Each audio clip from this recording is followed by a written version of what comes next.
The Monsterverse continues with its 5th theatrical outing, following Godzilla, Kong Skull Island, Godzilla King of the Monsters, and Godzilla vs. Kong. We have Godzilla Kong: The New Empire. Adam Wingard returns to direct, which marks the first time a Monsterverse film has been helmed by the same creative mind as the last, which means tonally and thematically, we should expect it to follow through with what was set up in the previous film, which could be seen as a good or bad thing depending on your perspective. Hype has been building for the last 2 years since its announcement. We've made news updates, breakdowns, lore videos, theories, all leading to this. But has it been worth it? To which I say, if you were sold on the idea of Godzilla and Kong teaming up to fight other giant monsters, then you get exactly what you came for. First, I'd like to mention this review is spoiler-free, so for those that have yet to watch it, don't worry, we've got you covered. We won't be discussing stuff that the trailers didn't reveal. The new installment of the Monsterverse pits the mighty Kong and the fearsome Godzilla against a colossal, deadly threat hidden within our world that threatens the existence of their species and our very own, as well as diving deep into the mysteries of Skull Island and beyond. Delving straight into the origins of the Hollow Earth, this film will explore the ancient Titan battle that brought man and monster together forever. So, how was it? Well, let's get out of the way. This is very much a Kong movie. He is the main character, he's in it probably more than any other character, and he's the one that goes through the most change. It's a Kong-centered story, and that aspect is easily the most engaging part of the film. He's more mature now than he was in the previous film. He's learning his place in the wider world. But you get the feeling that he longs for more, and is constantly on alert to any potential others of his kind. It's the classic fairy tale story of a princess wanting more, except our princess is a big hairy ape. So when we see him encountering other members of his species, like Zuko or the Scar King, it really feels like a big moment for the character, something that's been built up since Skull Island. And it pays off massively. Wingard has taken very careful steps to make sure the non-verbal storytelling is as effective as possible. The monsters don't talk to one another, it's not that simple, but with their body language and actions they perform, it gets across exactly what the Titans are thinking. It gets to the point where we don't see them as monsters, but as fully developed characters. And that's something that hasn't really been achieved in monster films before. So it makes following Kong really engaging. About half the film is spent with the monsters, so we really get to spend a lot of time getting into their heads. So in that regard, Kong in The New Empire is the best he's ever been. But what about the headline act, Godzilla? Well, he unfortunately kind of feels like an afterthought, which makes sense considering the film was originally developed as Son of Kong. Every now and again, the film would cut back to whatever he was doing just to remind us he's definitely in the film. He's as imposing as ever though, rampaging through cities and causing widespread destruction, even if accidental. Every moment he's on screen is a joy, and I like the little bits of attention to detail, like he will occasionally snap and roar at a helicopter for flying too close. And I just love his new evolved form. However, the film doesn't really do much with the new evolution. He's just about as powerful as he was at the start of the film, and apparently he's not any bigger. So why did they change the design? Oh yeah, to sell toys. Doesn't bother me too much because I do really like this design and have bought the toys. But Godzilla overall in this film comes across as relatively unimportant and just a plot device used to help Kong fight the bad guy at the end. Speaking of bad guy, the antagonist of the film, the Scar King, is insane. Literally and figuratively. He's such a pleasure to watch because he's just so crazy. You can tell he's evil and just loves being it. He comes across as that maniacal ruler I was really hoping he would be. Someone that leads through fear. He's also a pretty complex villain in the sense he's not the strongest Titan in the universe or the largest, but he's got wit, speed, and numbers at his side, as well as the giant frost titan, Shimo.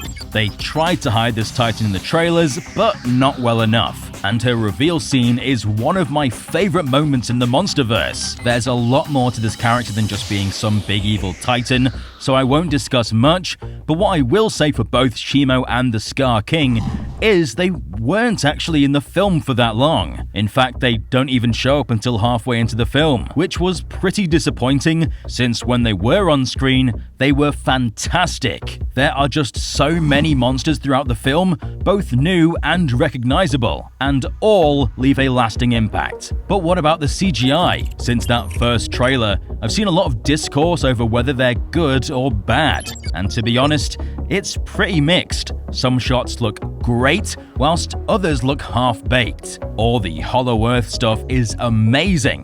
Weta really did an incredible job here, but with the surface world, it's a bit wonky and a step down from Godzilla vs. Kong. Although, to be fair to the film, we've never had this much monster action in a Monsterverse film before. It's practically an animated film, so they're gonna have to make certain cuts in order to get more shots done. So it's a sacrifice that I'm okay with personally. As long as it's engaging and doesn't take me out of it, I'm fine with it. Godzilla's no stranger to wonky effects. Obviously, the monsters play a huge role in the film, but what about the part spent with the humans? Thankfully, that's also pretty good. There's not a single boring character in the film. Even side characters like Michael, played by Alex Ferns, stand out as this rough mercenary that works for Monarch that everyone kinda treats like the office pain in the arse. My favorite has to be Trapper. He's just such a joy to watch. Dan Stevens eats this role up, and his character has this fun little bromance with Bernie, who returns from Godzilla vs. Kong. But the role I was most looking forward to was Gia's, and her acting talent has only improved in the last 3 years since Godzilla vs. Kong. But it unfortunately felt like she was underutilized. Don't get me wrong, she is integral to the plot, and like Kong, is a beating heart that gives the film a soul. But she doesn't really have many scenes with Kong, which were the highlights of the previous film. I was hoping to see their relationship grow, but if anything, the film has distanced them, which is a bit sad. But I'm still very happy with the human cast all round. It never feels like there's too many people. I'm never bored by any of the characters. We respect Eileen Andrews for how she's caring for Gia, and she's taken an even greater maternal role this time around. And Trapper contrasts that by being this free-spirited hippie archetype. And saying this now, we need a TV show based on Trapper just helping titans. There's no characters mourning over their child or brother or father, it's just some people going on an adventure, which makes for a refreshing change of pace. There is a lot of jokes, and a lot of them did make me laugh, which might annoy some people wanting a more serious kaiju film. So what about the story itself? Is it really just an excuse for dumb monster action like so many people have said? Well, yes and no. The story is very straightforward and gives plenty of opportunity for us to engage with epic titan mayhem. And there are a lot of contrivances and some pretty shoddy writing, but there is an element of depth to both Kong and Gia that help give the story an emotional root. There's themes of oppression here, and the loss some might feel when taken from their culture. They help turn the film into something more than just a dumb monster movie like Meg 2 or Rampage. But considering the film's working title was Origins, it doesn't really feel like I came out of the film knowing more about the history of the Titans than I did before. There's a lot of surface-level exposition that regurgitates stuff we either already knew or speculated on long ago, and some of it even contradicts what was already established. I was really hoping they'd go in depth, but unfortunately not. But in regards to the editing, the film is very fast-paced, and I mean it's insanely fast. I left the cinema overwhelmed and unsure what to make of it purely because so much happened. And with that short 1 hour 55-minute runtime, they either had to sacrifice some scenes or oversimplify the story. And I have a feeling it's both. They don't really give the film any breathing room to just sit and allow us to soak in the atmosphere. So whilst there's a lot more scenes of monsters and action, the sequences are shorter and more chaotic. The final fight is shockingly short, and because it's so fast-paced, nothing really stands out. It's not like King of the Monsters where everyone remembers Ghidorah's hypergravity beam attack, or 2014 with the atomic breath scene.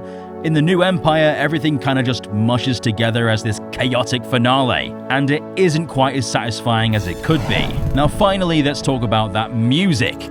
Junkie XL is back, which is both a good thing and a bad thing. It's good because it means for the first time, music cues will follow through from the previous film, which will help make the films feel more connected. The bad news is, his previous score left a lot to be desired. There were some bangers in Godzilla vs. Kong, but it was mostly just alright. So in the New Empire, the score is, yeah, it's also alright. It again boils down to a lot of bombastic electronic instruments, which, yeah, will sound great on IMAX, but don't really make me feel anything. It's a lot more upbeat this time around, almost superhero sounding, which I guess is to complement the Godzilla and Kong team-up.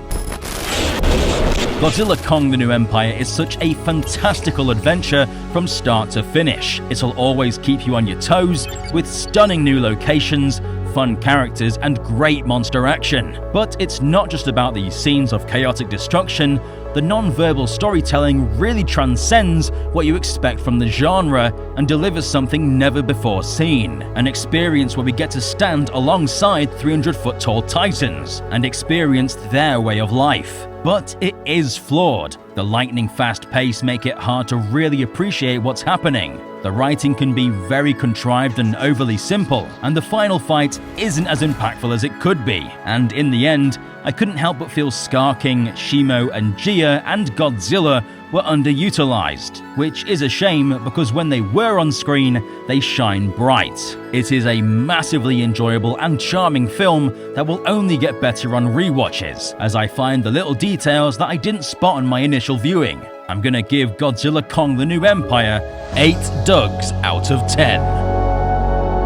I had a big grin on my face throughout, and I have a feeling you will too. Films like this are really what the theatre was made for. Bear in mind, everyone's opinion on the film might change over time with more rewatches. I'm sure I'm gonna love it even more when I see it in IMAX, which is really the way this film should be watched. But what did you think about The New Empire? Did you like it? Let us know in the comment section down below. Remember, no spoilers! If you want more Godzilla Kong content, subscribe and stomp the notification button to become a resident of Dangerville today. And be sure to give this video a big old Kong-sized thumbs up. I've been Alistair, and we'll see you, residents, in the next one.